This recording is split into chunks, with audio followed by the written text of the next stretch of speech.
Hey, what's going on? YST here and welcome back to Road to Lydia, the series where I'll be breaking down budget teams like you see today to take on stage 21 of the Faction Wars Crypts. And today, on episode 3, we have got the Dark Elves. Now, I've set myself a bit of a challenge here. So, I did put out a community post of a poll, and despite that, I've chosen to go the route of no cold hearts. Because when I've searched on YouTube, there's been no compositions without cold hearts or legendary champions. And as you see today, we've got the only legendary being a free one in Vizix. And the reason for her, provokes, allowing us to keep those heater wave on those Valkyrie waves, because as you know, it does get really tedious. We've got Rian the Conjurer from the normal Doom Tower, and you may be thinking, you're cheating YST, you could just use a Madame Ceres and she strips as well. Well, I'm not going to be using the strip ability. The main thing I'm going to use it for is revives. Now, if you do not have a Rian the Conjurer yet, you could just bring in a champion like Caden, who's actually better for the job because he revives 2 allies and she only revives 1. We have got a Steel Bowyer here, who is just a random rare, who I was a bit disappointed with because she does have enemy max HP, but it's nowhere near the scale of a Cold Heart or a Royal Guard. She's pretty much there just to survive here. We've got a Crimson Helm, who you may be familiar with from the solo Crimson Helm strategies. So if you've got one, definitely worth the build in my opinion. And what he's here to do, or she, is place those provokes alongside Vizix on the Valkyrie waves, also the revive on death. So if by some chance your Vizix dies, which I'm pretty sure she might die in this run, she's able to pick up your Vizix and keep her going. Really good pair with Rian the Conjurer here. Now Kayle, the infamous starter champion, is here to do AoEs to just cycle through those waves and also those poison damage. So that's the team, and of course, I just want to say, if you take out Steel Bowyer and Kayle and put in Cold Hearts, you're not going to need those revives because those enemy max HPs and the drop of that substantial turn meter is going to allow you to finish this run so much more easily. Also bringing in a Painkeeper with those AoE heals and the recycles of the cooldowns. 2 really great champions to bring in here. But of course, I've set myself this task, so I'm going to have to stick with it. So let's just talk about the boss and what he's going to be doing to our team. Okay, so let's kick it off with Perfect Venom. Now, he does a poison on the A1 and it attacks 1 enemy and reduces our turn meter by 35%. Now, this doesn't hurt as much as a other boss where he ignores defense, but it's still really annoying. Heading into the A2, will attack all enemies and places a True Fear debuff for 1 turn. Now, I've mentioned this in episode 2. True Fear is really annoying because it negates a 50% chance that you're gonna be able to place a hit. Now, if that hit does get negated, it's going to be a pain because that skill you tried to use is now going to be put on cooldown. Now, what I personally like to do is, don't take the risk. If you're trying to place a revive, do it A1 and do it on your next cycle. Also reduces your turn meters and places a poison debuff. Really annoying A2 here. Heading into the A3 with Acidic Blood. Exactly what the name says. It's annoying. Places the HP burn debuff on the attacker when hit. So when you're trying to hit that boss and everybody is under a burn, you can imagine the kind of situation you can be put in. And this is the trouble that I was having with this comp, but we've managed to make it work just by bringing in that Crimson Helm to help out our Rian the Conjurer. So without further ado, let's get into the run. Alright then, so we're going to open up here with our Decreased Speed and Ally Protection, which is actually really great against the boss as well. Not for Vizix. We've got Weaken from our Rian the Conjurer. It's not as substantial as the drop defense, but it's still effective when you're trying to deal damage, right? And now we're going to place that Provoke. Now, having a Provoke with someone like a Crimson is really great because your Vizix isn't going to be taking all of the heat, which is where it's going to affect her HP quite a lot, to be fair. Now, we're just going to be getting through this run here. This first wave isn't too bad, it's mainly those Valkyries. Because as you know, those huge shields and those counterattacks, it really does lead to a really tedious run. And by the way guys, it's nearly 12 o'clock here, almost midnight. This is my last attempt before reset, so I'd appreciate if you can hit that like button and drop a comment just to help out with the algorithms. Also let me know, which crypt do you want to see next? Skinwalkers for me is my personal most hated because I use legendary champions to get through that, and I'm gonna have to be maxing up champions to be able to get through that faction wars. But one that was highly requested was Night Revenant and Dwarfs. So that's pretty much on the top of my list at the moment. Alright, so we're just getting a follow here from Twitch, I believe, from Takonda, so a big shout out to you anyway. Alright, so once you get to the Valkyries, you want to place a provoke off the jump. And as you can see, everybody is provoked for one turn, allowing us to get as much damage in as possible. Place that weaken so we can get some extra damage. And save your provokes on Crimson Helm for when the first provoke falls off. You're going to see why. So just let Valkyries come through with their annoying A1s here. Okay, so here we've got that weaken up, so we can hit a bit of extra damage with our KO. Decrease speed now. She is placing ally protection, which is increasing their turn meter. But in the grand scheme of things, having that decreased speed is really going to help out. Now a bit of RNG, and we did manage to place provoke on all three of these Valkyries here. Now that's really going to help us out. Does it always go that way? No. But what I do want to say is, if you do get it on just say 2 Valkyries, use your Physics and then A1 on the one that doesn't have provoke, allowing you to cycle through Physics provoke again to place it up. So let's just carry this on here.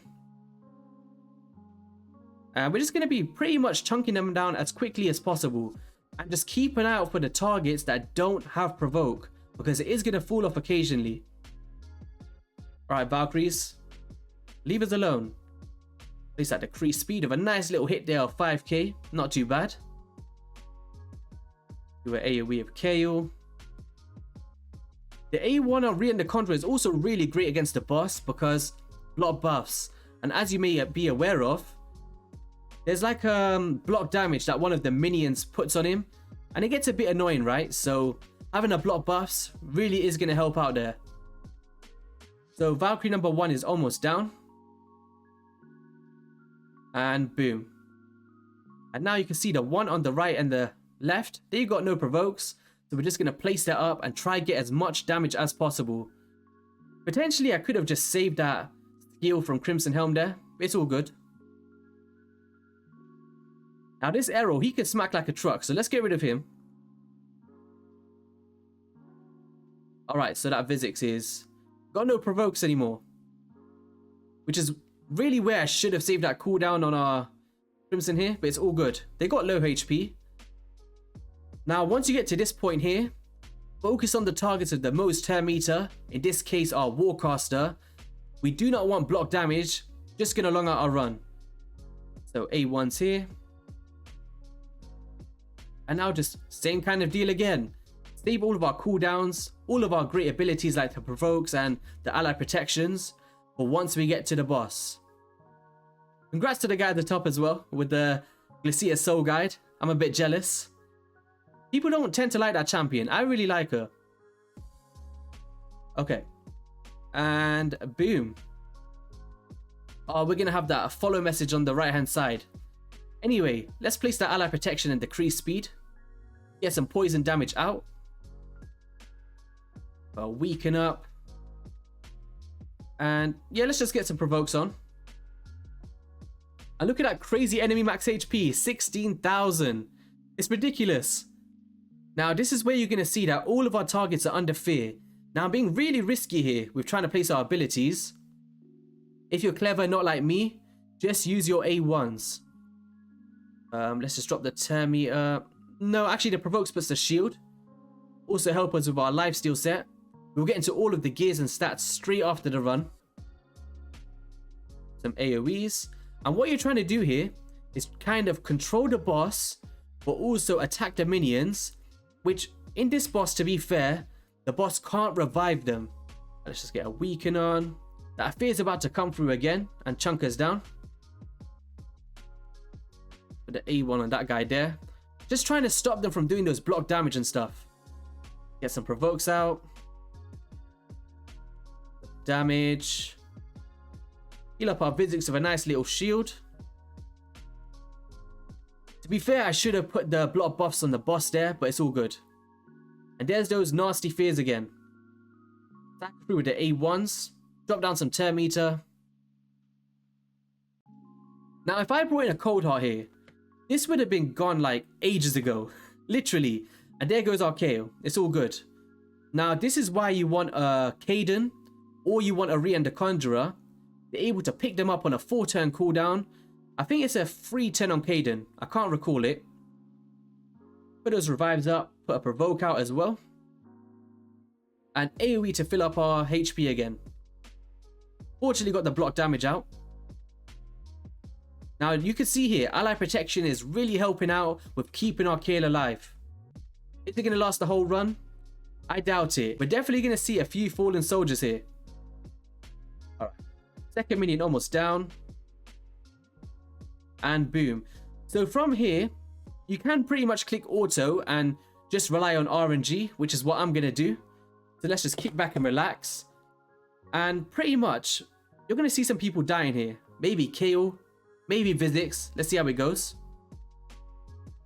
I might speed up a bit of the run. But let's just see for the second kill to kind of die here. There's the drop attack as well. Nice little revive. Who are you going to go for? Physics, leave her alone. There's those revives on deaths. Really clutch. Because if the cycle hasn't come through with Rian yet, you can literally rely on those revive on deaths to bring one of your champions back. Okay, so I'll let you guys watch the rest of the run here. I'll come back to you towards the end. And let's talk about who dies towards the end of the run, because it's going to be pretty long.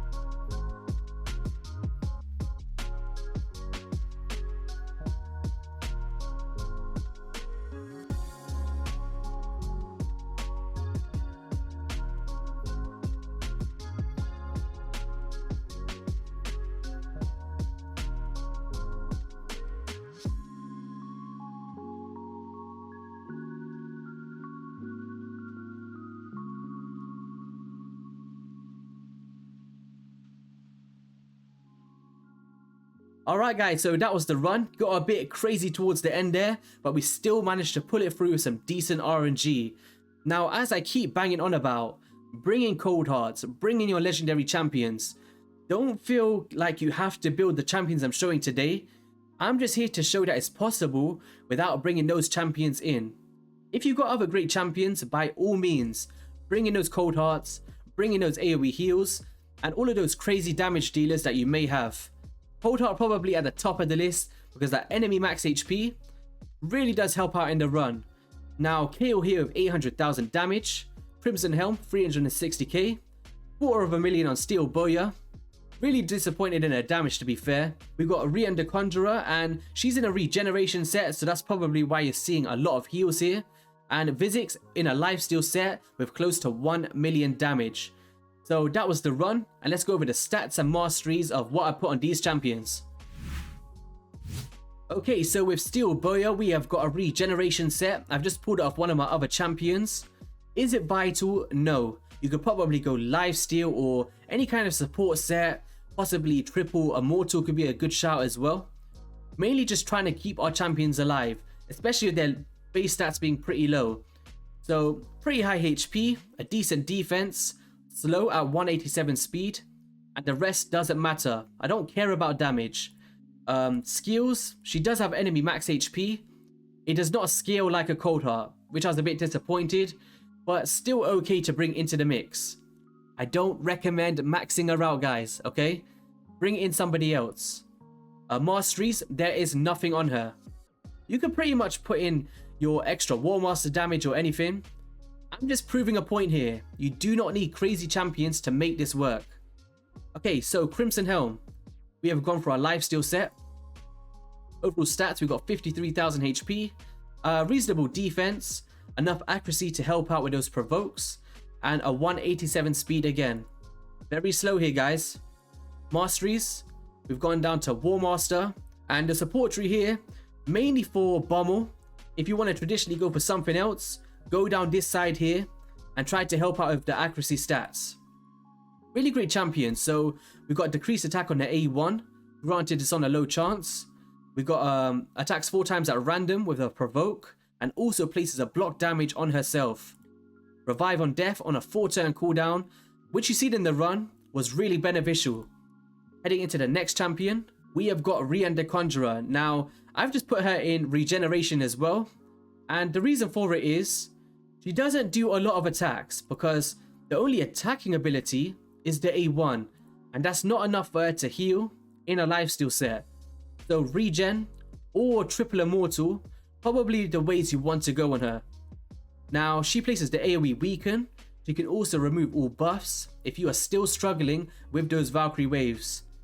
Revive on one ally and fills to 50% HP and turn meters. Like I said, Hayden is better than her when it comes to revives. We'll talk about options in a minute. Aura of accuracy, not too bad as well.